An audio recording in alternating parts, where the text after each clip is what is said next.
Bienvenue dans cette vidéo. Aujourd'hui, je vais te parler de comment devenir performant, comment être performant, qu'est-ce que la haute performance et comment l'utiliser simplement dans son quotidien.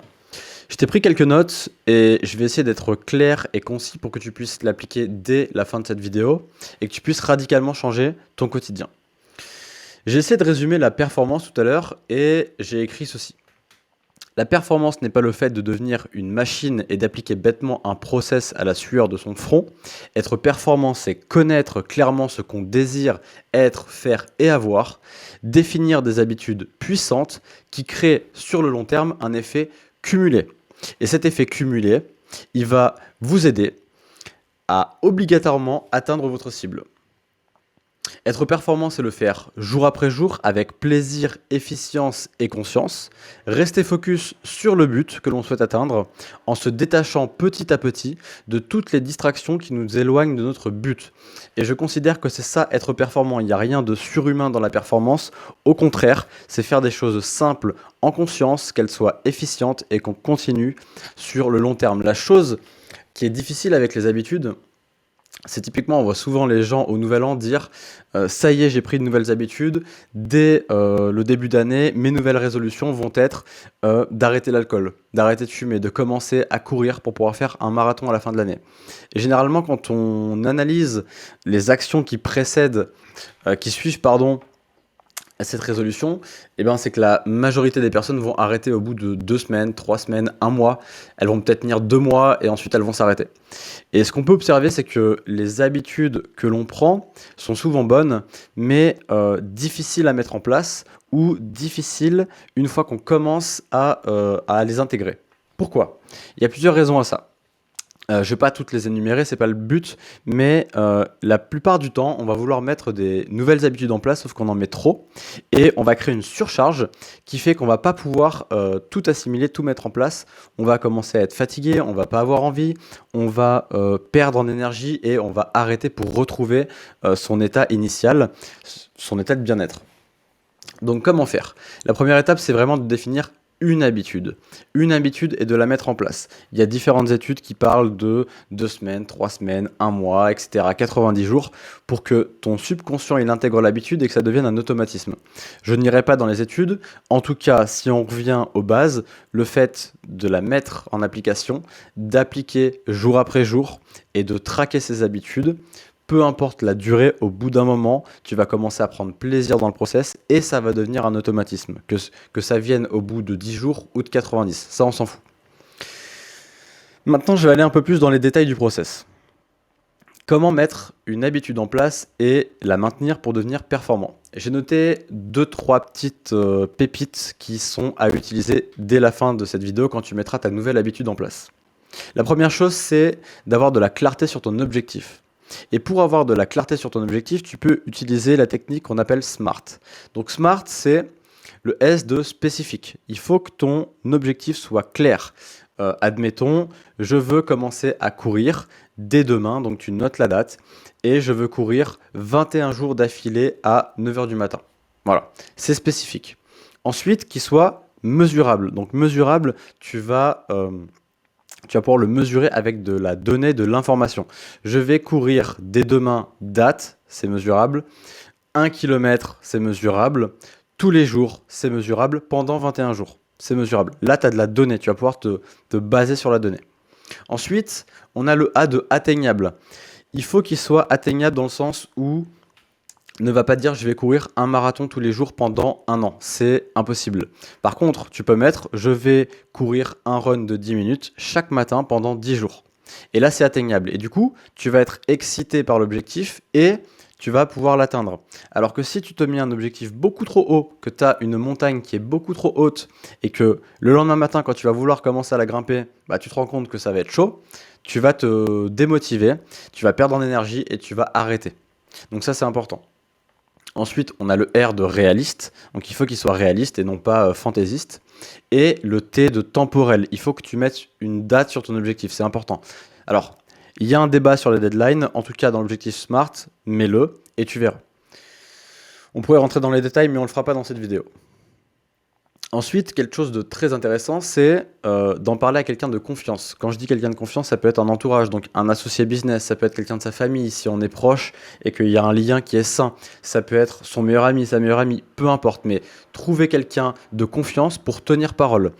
Cette personne de confiance ne vous blâmera pas si vous n'atteignez pas votre objectif et ne vous mettra pas la pression. C'est simplement une oreille qui vous écoutera en fonction de ce que vous direz. Il n'y a pas de jugement. C'est ça le but de trouver quelqu'un de confiant. Et ça va vous engager à tenir parole. Ensuite, on va parler de flexibilité. Ne soyez pas trop dur avec vous-même. Je suis quelqu'un qui me met pas mal la pression et je vois les conséquences que ça a. Donc, quand vous avez défini un objectif ou une nouvelle habitude, permettez-vous d'être flexible. C'est-à-dire que, on reprend l'exemple de la course. Si demain matin, vous devez courir à 9 heures et que pour X raison, vous courez à 9h30, c'est OK.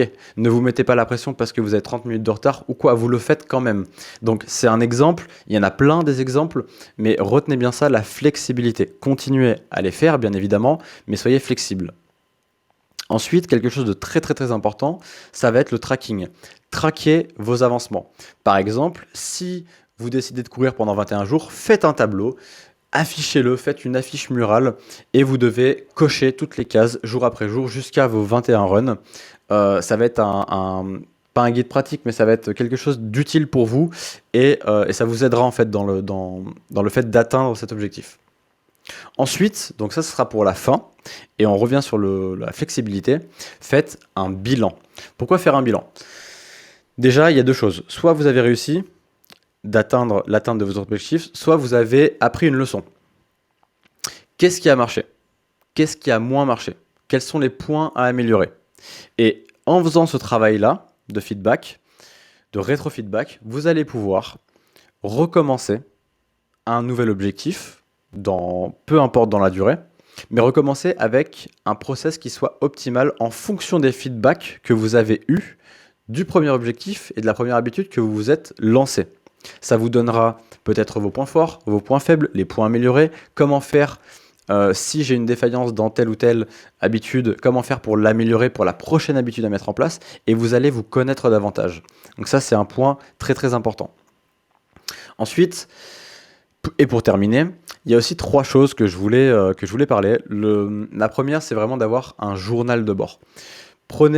Créez-vous un journal de bord et écrivez dessus 5, 10, 5 à 10 minutes tous les soirs pour vous faire un feedback. Un feedback de quoi? Un feedback de vos ressentis, de vos émotions, de ce qui a bien marché, de ce qui a moins bien marché. Et vous allez comme ça avoir une clarté optimale sur votre cheminement et vous allez vraiment renforcer cette habitude en fait. C'est comme si on arrose une fleur finalement. On achète une fleur, pour pas que la fleur elle meure, il faut l'arroser. Et ben le journal de bord c'est un peu pareil. On arrose en fait un peu la continuité de cet objectif. Ensuite, n'oubliez jamais d'entretenir votre socle de gratitude. Ayez de la gratitude de mettre une nouvelle habitude en place, c'est pour votre bien, c'est pour devenir probablement une nouvelle version de vous-même. Et on a souvent tendance à se mettre la pression, à garder la tête dans le guidon, et on oublie des fois de faire un feedback, de se satelliser, de prendre un peu de hauteur, et de se rendre compte que, ok c'est dur, ok je fais peut-être pas tout bien, mais en tout cas j'ai de la gratitude de mettre ça en place parce que jour après jour je deviens une meilleure version de moi-même. Et ça c'est important de le conscientiser jour après jour. Et puis pour finir, c'est assez bateau mais c'est vital, faites des pauses.